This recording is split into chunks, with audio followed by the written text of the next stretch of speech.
ఢిల్లీలో నిన్న జరిగినటువంటి ఒక ఆత్మాహుతి దాడి అనాలా దీన్ని?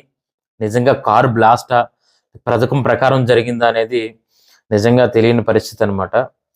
పదుల సంఖ్యలో మృతదేహాలు రోడ్డుపైన చెల్లాచెదురుగా పడిన పరిస్థితి. ఎంతో మంది తీవ్రంగా గాయపడి క్షతగాత్రులుగా హాస్పిటల్లో చేరి ప్రస్తుతం విలవిల్లాడుతున్న పరిస్థితి అనమాట. యావత్ భారతదేశాన్ని ఈ ఇన్సిడెంట్ తన వైపు తిరిగేలా చేసుకుందనే చెప్పొచ్చు అనమాట. యాక్చువల్గా ఇటువంటి పరిస్థితి ఏ పరిస్థితి అయితే రాకూడదు అని చెప్పి మనం ప్రతిరోజు కోరుకుంటామో అదే పరిస్థితి ఈరోజు ఢిల్లీలో జరగడం జరిగింది. ఒక సినిమా సన్నివేశాన్ని తలపించే విధంగా ఒక ఇన్సిడెంట్ ఢిల్లీలో గురుగ్రామ్ దగ్గర అయితే జరగడం జరిగింది. చాందినీ చౌక్ సిగ్నల్ దగ్గర, అంటే సుమారుగా ఎర్రకోట దగ్గర ఒక ప్రతిష్టాత్మకమైనటువంటి ప్రదేశం మనకి ఎర్రకోట. చాలా స్పెషల్ అన్నమాట. ప్రతి ఒక్కరు ఢిల్లీ వెళ్ళేటప్పుడు ఎర్రకోటను సందర్శించకుండా వచ్చే వాళ్ళు చాలా తక్కువ. ప్రతి ఒక్కరు అక్కడ వెళ్తారు. చాందినీ చౌక్ అనేది fully market area, commercial area. అటువంటి సిగ్నల్ దగ్గర ఒక హోండాయ్ i20 కార్ అన్నమాట. నిజంగా ఒక పెద్ద బ్లాస్ట్. అది ఆత్మాహుతి దాడా లేదు అంటే యాదృచ్ఛికంగా జరిగిందా అనే విషయాలు కంప్లీట్గా ఈ వీడియోలో అయితే మీకు తెలియజేసే ప్రయత్నం అయితే చేయడానికి నా వంతు ప్రయత్నం చేస్తాను. సో మా ఛానల్ని అయితే సబ్స్క్రైబ్ చేసుకున్నట్టయితే మీకు ఇటువంటి వీడియోస్ నిజంగా రావడం అయితే జరుగుతుందన్నమాట. ఇంతవరకు సబ్స్క్రైబ్ చేసుకోలేనట్టయితే మా ఛానల్ని సబ్స్క్రైబ్ చేసుకోండి.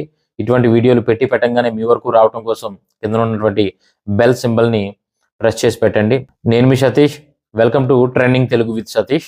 సో విషయంలోకి అయితే వెళ్ళినట్టయితే సుమారుగా 6:50 ఎర్రకోట దగ్గర ఉన్నటువంటి చాందినీ చౌక్ దగ్గర ఉన్న సుభాష్ మార్గ్ సిగ్నల్ పాయింట్ 6:50కి యథావిధిగా ఎప్పటిలాగే ఎవరు ఆఫీసులు వాళ్ళు ముగించుకొని ఎవరు ఇళ్ళకి అయితే బయలుదేరిన పరిస్థితి అనమాట.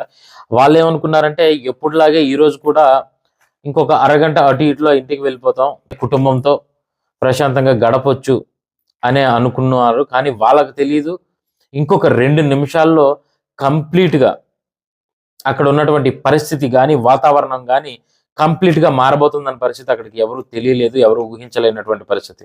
కరెక్ట్గా 6:52 ఇంతలో అక్కడ ఉన్నటువంటి Hyundai i20 car vehicle white colour, vehicle number వచ్చేసి HR76CE 7674 గల వెహికల్ నెంబర్ ఉన్నటువంటి కారు సడన్ గా బ్లాస్ట్ అవటం జరిగింది. సో దీన్ని యాక్చువల్గా ఏంటంటే మొదటిగా సిఎన్జి కార్ అనమాట. అది సిఎన్జి బ్లాస్ట్ అనుకున్నారు అందరూ కూడా. సో ఇదైతే చూస్తూ ఉంటే మాత్రం సిఎన్జి బ్లాస్ట్ లాగా కనిపించట్లేదు అనమాట. ఎందుకంటే దీని వెనకాతలో ఉన్నటువంటి లేదంటే ఆ కార్ ట్రావెల్ చేసినటువంటి పరిస్థితిని, లేదంటే ఆ కార్ ఎక్కడి నుంచి వచ్చింది అనే విషయాలు కంప్లీట్గా ఎన్ఐఏ, ఢిల్లీకి సంబంధించినటువంటి మన సెంట్రల్ ఇన్వెస్టిగేషన్ టీం ఎన్ఐఏ వాళ్ళైతే ఎంక్వైరీ చేస్తున్నారు అనమాట. ప్రతి దాన్ని కూడా కూపి లాగుతున్నారు. దీన్ని కూపి లాగుతున్న కొద్ది ఏదో డొంకంతా కదిలినట్టు ఒక్కొక్క విషయం బయటకు వస్తుంటే ఇది నిజంగా సిఎన్జి బ్లాస్టేనా అని అయితే అనుమానం తలెత్తక మానదు. సో విషయంలోకి వెళ్ళినట్టయితే యాక్చువల్గా డౌట్ తలెత్తే పరిస్థితి ఎందువల్ల అంటే ఈ కార్ యాక్చువల్గా గురుగ్రామ్లో తీసుకోవడం జరిగింది 2019లో. ఇది గురుగ్రామ్ నుంచి తిరిగి పుల్వామాలో ఉన్నటువంటి ఒక వ్యక్తికి అయితే అమ్మటం జరిగింది. పూర్తి వివరాల్లోకి వెళ్ళేటైతే ఈ వెహికల్ వచ్చేసి మనకి సల్మాన్ నయీం తన పేరు. తను ఫరీదాబాద్కు చెందినటువంటి వ్యక్తి అనమాట. యాక్చువల్గా ఇప్పుడు లాస్ట్ ఈ వ్యక్తి ఏంటంటే మనకి రాయల్ కార్ జోన్ అని చెప్పేసి ఆ డీలర్కి అయితే కార్ అమ్మటం జరిగింది. యాక్చువల్గా ఈ తలెత్తుతున్న విషయాలు ఏంటి అంటే ఈ వెహికల్ని సల్మాన్ నయీం అనే వ్యక్తి ఏంటంటే ఫరీదాబాద్లో గల రాయల్ కార్ జోన్కి అయితే అమ్మటం జరిగింది అనమాట. ఈ రాయల్ కార్ జోన్ నుంచి జమ్మూ కాశ్మీర్కి సంబంధించినటువంటి తారిక్ అనే వ్యక్తి, ఇతను జమ్మూ కాశ్మీర్లోని పుల్వామాకి సంబంధించినటువంటి వ్యక్తి అనమాట. ఈ వ్యక్తి అయితే ఖరీదు చేయడం జరిగింది కార్ని. థర్డ్ హ్యాండిల్లో అతను కొనడం జరిగింది అనమాట. యాక్చువల్గా ఈ వెహికల్ కూడా వచ్చింది పుల్వామా నుండి. పుల్వామా అంటే మీ అందరికీ ఇంకా మీరు మర్చిపోయారో లేదా గుర్తుందో నాకు తెలియదు. కన్ఫర్మ్గా మన లాస్ట్ జరిగినటువంటి ఆర్మీ అటాక్, పుల్వామా దాడిలో ఎంతమంది మన ఆర్మీ జవాన్లు ప్రాణాలను కోల్పోయి నిజంగా విగత జీవులుగా మారారనే సంగతి ప్రత్యేకంగా వివరించాల్సిన అవసరం లేదు. ఈ రోజుకి కూడా మనం అటాక్ను మర్చిపోవట్లేదు అనమాట. February 14th జరిగింది అది. సో అదే పుల్వామా నుండి ఈ వెహికల్ అయితే రావడం జరిగింది. సో ఇక్కడ ఉన్న డౌట్కి ఏదైతే తలెత్తే విషయాలు ఏంటి అంటే ఈ వెహికల్ కంప్లీట్ గా వచ్చి అక్కడ ఉన్నటువంటి ఈ కారు పుల్వామా నుంచి గురుగ్రామ్ గేట్ క్రాస్ చేసుకుని సుమారుగా 2:30 ప్రాంతంలో ఎర్రకోట దగ్గరికి అయితే రావడం జరిగింది, అంటే రెడ్ ఫోర్ట్ దగ్గరికి. ఈ రెడ్ ఫోర్ట్ పక్కన ఉన్నటువంటి ఒక మసీద్ దగ్గర మధ్యాహ్నం 3:20 నుండి యాక్చువల్గా కారు బయలుదేరింది సుమారుగా 6:48 సంథింగ్ ఆ ప్రాంతంలో. 4 నిమిషాల్లోనే ఘటన జరిగింది. యాక్చువల్గా 3 గంటలు అక్కడ అదైతే మాత్రం వెహికల్ అయితే ఆగి ఉండటం జరిగింది అనమాట. అయితే ఇక్కడ డౌట్ తలెత్తే విషయాలు ఏంటి అంటే, ఈ 4 నిమిషాల్లోనే వెహికల్ పేలటానికి గల కారణం ఏంటి అంటే, కంప్లీట్ గా ఇది ఏమైనా ఆత్మాహుతి దాటా, లేదు అంటే గ్యాస్ లీక్ అయ్యింది పేరిందా అనే విషయాలకు వచ్చినట్టయితే, దీని వెనకాతలు కూడా ఒక్కొక్క లింక్స్ ని అలాగా మనం పట్టుకొని వెళ్ళినట్టయితే దీని వెనకాతలు కూడా నిజంగా ఆశ్చర్యపోయే విషయాలు అయితే మనకు బయటపడడం జరిగింది. ఈ డౌట్ వచ్చే పరిస్థితి ఏంటంటే, యాక్చువల్గా ఈ దాడికి సంబంధించి కొంతమంది డాక్టర్ల పేర్లు అయితే బయటకు పడడం జరుగుతుంది అనమాట. ఈ డాక్టర్లు అందరూ కూడా చైనాలో ఎంబీబీఎస్ చేశారనమాట. ఈ డాక్టర్లు ఒక 4 అనమాట. యాక్చువల్గా వీళ్ళ పేర్లు వచ్చేసి ముజమ్మల్ షకీల్, అజిల్ అహ్మద్, షహీన్ షాహెద్, ఉమర్ నాభి. యాక్చువల్గా ఈ ఉమర్ అనే ఆయనే కారులో ఉన్నారా అని ఒక డౌట్ అనమాట. మిగతా ముగ్గురిని కూడా మొన్న అరెస్ట్ చేశారు. ఈ అరెస్ట్ చేసేటప్పటికి యాక్చువల్గా వీళ్ళ దగ్గర సుమారుగా 3,000 కేజీల అమ్మోనియం నైట్రేట్ దొరికింది ఈ ముగ్గురు డాక్టర్ల దగ్గర. 3,000 కేజీలు అంటే సుమారుగా నియర్లీ 3 టన్నుల అమ్మోనియం నైట్రేట్. అంటే ఇవి యాక్చువల్గా బాంబు పేలుళ్ళకి ఉపయోగిస్తారు. యాక్చువల్గా ఇక్కడ ఒక డౌట్ వచ్చే విషయం ఏంటంటే, ఇప్పుడు నార్మల్గా 3,000 కేజీలు అంటే 3 టన్నులు ఒక మెటీరియల్ ఒక దగ్గర దాయాలి అంటే ఒక పెద్ద గొడవ లాంటి ఇల్లు కావాలి. వీళ్ళకి ఇల్లులు ఎవరిచ్చారు అంటే ఒక డాక్టర్లు అయి ఉండటం. యాక్చువల్గా మన సొసైటీలో డాక్టర్లకు ఉండే పేరు గురించి మీకు చెప్పాల్సిన అవసరం లేదు. యాక్చువల్గా వైద్యో నారాయణో హరి అంటారు అనమాట. డాక్టర్లని ఈక్వల్ టు గాడ్స్ లా చూస్తూ ఉండే పరిస్థితి మన సొసైటీలో. ఈ డాక్టర్లు అనే ఒక ట్యాగ్ తగిలించుకొని డాక్టర్లు అవ్వటం వల్ల వీళ్ళకి ఇల్లు కూడా చాలా ఈజీగా దొరికే పరిస్థితి అనమాట. అందువల్ల ఈ అమ్మోనియం నైట్రేట్ 3 టన్నులు ఒక దగ్గర వీళ్ళు ఇది స్టోర్ చేయడం జరిగింది. అయితే ఈ దాడికి సుమారుగా 10-11 గంటల ముందు ఎన్ఐఏ బృందం అనేది ఈ ముగ్గురు డాక్టర్లని కస్టడీలోకి తీసుకోవడం జరిగింది. అమ్మోనియం నైట్రేట్ ను కూడా స్వాధీనం చేసుకునే పరిస్థితి అనమాట.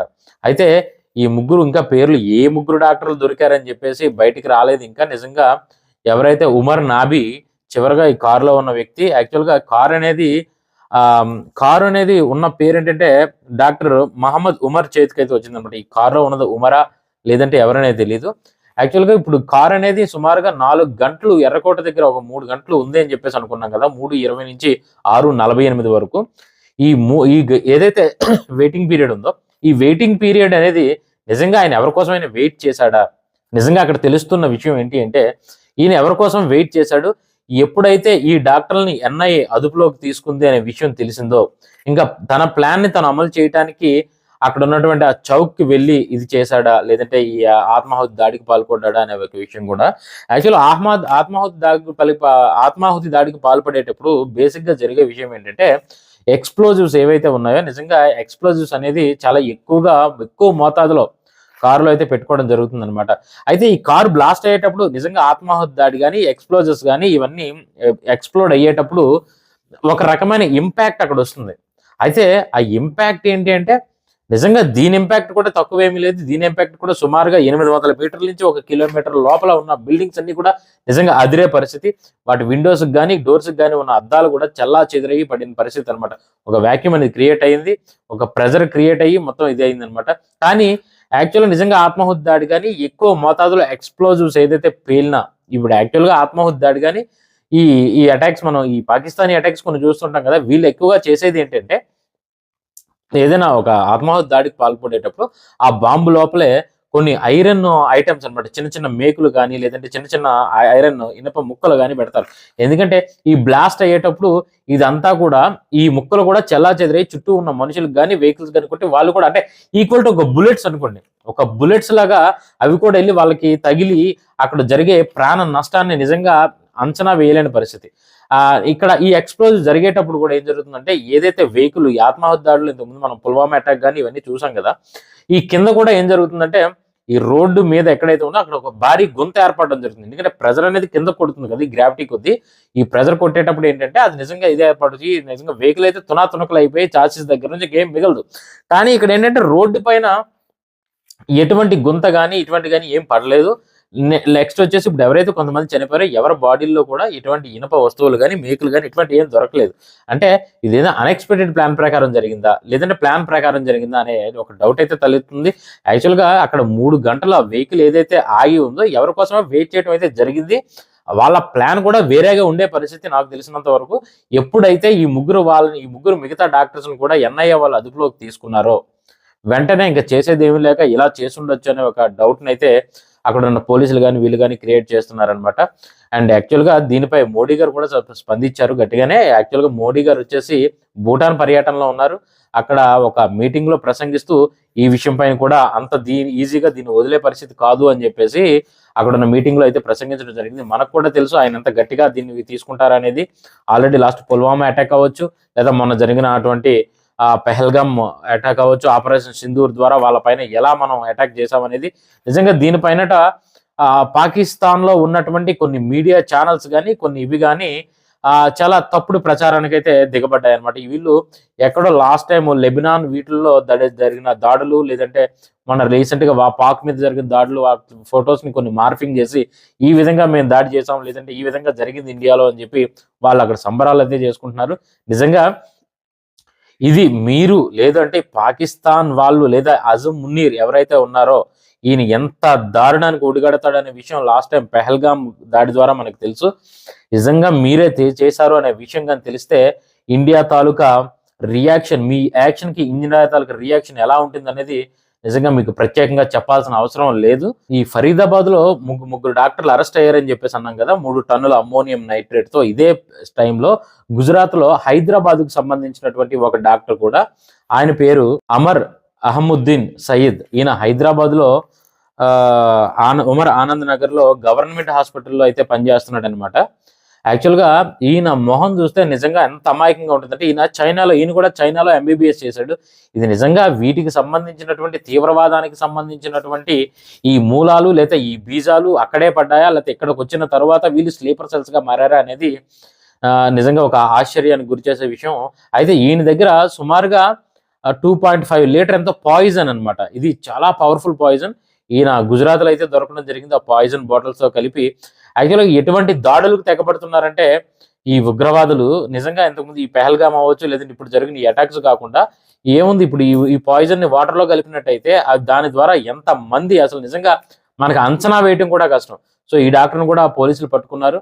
ఇది ఎంతవరకు పోతుంది, ఎంతవరకు ఇది అని చెప్పేసి ప్రస్తుతానికి ఈ ప్రతి విషయాన్ని కూడా కూలంకషంగా పరిశీలిస్తూ కూపీలాగే పరిస్థితుల్లో అయితే ఎన్ఐఏ అయితే ప్రస్తుతానికి ఉంది. సో ఈ అటాక్ గురించి మీరు ఏ విధంగా స్పందిస్తున్నారు? యాక్చువల్గా మీ తాలూకా అభిప్రాయాన్ని కింద కామెంట్ సెక్షన్ లో మా కోసం అయితే తెలియజేయండి.